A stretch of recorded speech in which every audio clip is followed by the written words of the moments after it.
여러분, 요즘 주유소 참 쉽지 않다고 합니다. 옛날에는 주유소 하나 하고 있다 그러면요, 동네 부자에다가 동네 유지였습니다. 그런데 이게 코로나19가 빵 하고 터지면서 폐업도 못하는 거지가 돼버리고 말았습니다. 안 그래도 주유소는 지금 어려웠거든요.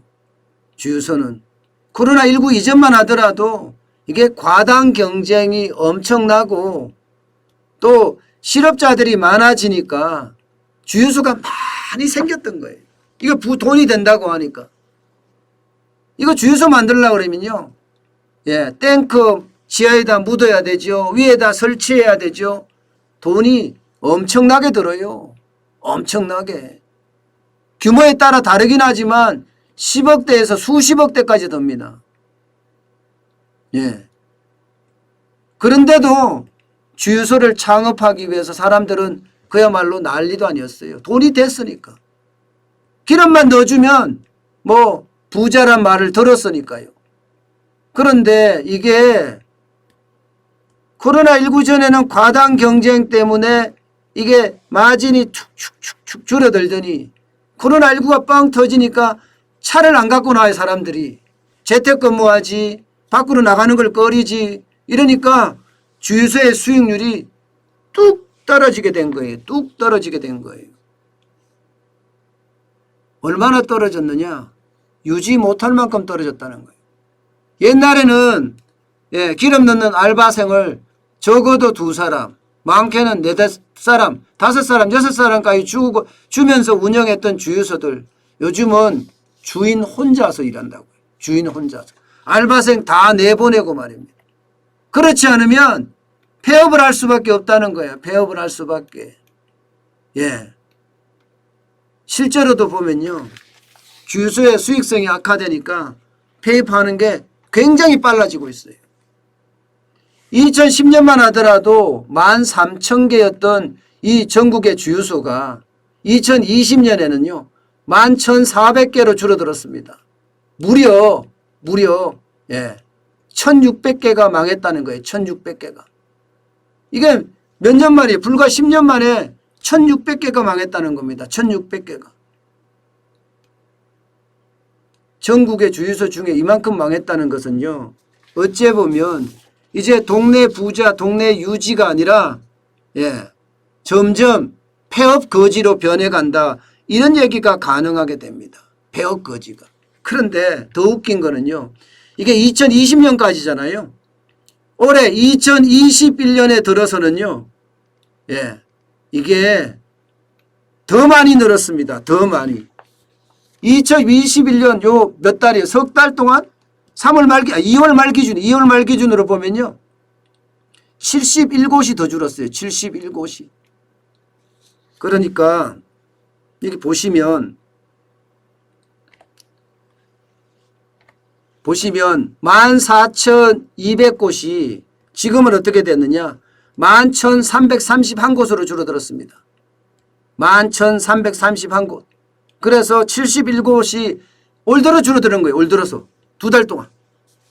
그러니까 자영업자가 줄은 거와 마찬가지지만, 이 동네 부자라고 하는 주유소들이 그만큼 많이 줄었다는 거예요. 근데 문제는 여러분, 그거보다 더 많이 줄었다는 거예요. 이거는 지금 폐업한 업체를 말하는 거고요. 폐업하지 않은 업체도 엄청 많다는 겁니다. 왜 폐업하지 않았을까요? 휴업한 업체가 넘쳐난다는 거예요. 휴업하는 업체가. 그 이유는 하나입니다. 하나. 폐업 비용이 너무 많이 들어요. 주유소는 폐업을 하려고 그러면요, 땅에 묻어놓은 오일 탱크도 이거 파내야 되지만, 더 심각한 것은 환경 보전기금이라고 해야 되나요? 환경 환원기금이라고 해야 되나요? 이것까지 내야 되거든요. 폐업하면 토양 오염 됐던 거 정화시키는 비용까지 내야 돼요. 시설 설치비까지 이야기하면 적게는 1억 원, 많게는 2억 원까지 든다고 합니다. 그러니 동네 부자라고 떵떵거리고 동네 유지라고 큰소리치고 살았던 사람들이 지금은 폐업도 못하는 거지가 됐다는 이야기입니다. 폐업도 못하는 거지가 됐다. 왜냐하면 폐업 비용을 내야 되는데 이것도 못 낼 정도로 심각하게 됐으니 폐업 거지죠. 그러니 이들은요 어떻게 하느냐, 결국은 임시방편으로 계속해봤자 적자만 나니까 휴업을 하는 거예요. 휴업을. 휴업하는 것만 하더라도요 지난 한 해 동안에 517곳입니다. 517곳. 이것까지 포함을 한다면 지금 작년 올해만 하더라도요, 작년 올해만 하더라도 1000개 이상의 주유소가 폐업을 했다는 이야기가 되는 겁니다. 1000개 이상의 주유소가. 그러니 여러분들도 운전하고 가다가 시골 가다 보면 흉물이 된 주유소 많이 보시죠. 흉물이 된 주유소가 그게 폐업 비용이 없어서 휴업한 상태라서 그래요. 휴업한 상태라서. 인력을 낼 돈이 없으니까 말입니다. 그만큼요.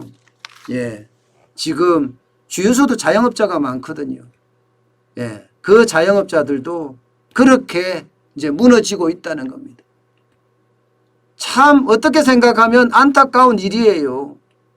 저는요 정부의 정책이라는 게요 아주 세밀하게